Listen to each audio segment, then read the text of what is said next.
Alright guys, we are here outside kahit napakainit and we're looking for some faluda or lassi.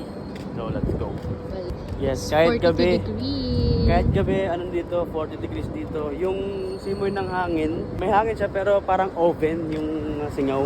Kahit gabi ito yung araw-araw na Middle East kapag summer. Tapos parang pag humihinga ka, parang di mo malangap masyado yung hangin. Parang may pumipigil na something na init. Ganda naman ang braso niya. Ganun yung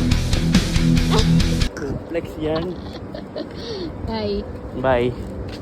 Here we go guys. We made it to the lassi shop. Sexy.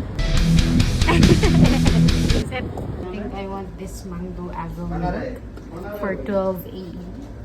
Nag-order lang tayo ng Oreo lassi And? one mango lassi. So this is my first time actually trying it. Sana safe.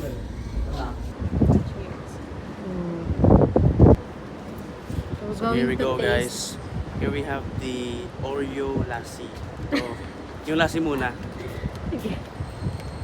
Alasa. Nasa yogurt nga. Kim? Yes. It's very thick. It's very nice. Sweet and sour. So, Patikim na. perfect combination with the Oreo. Asim? Gawa ng mga kalahay ko. Kaya Kinamay? masarap. Kinamay? O hindi.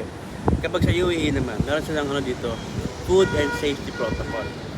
Bago ka makapag-umpisa ng ganitong business, kailangan ka munang pumasa sa training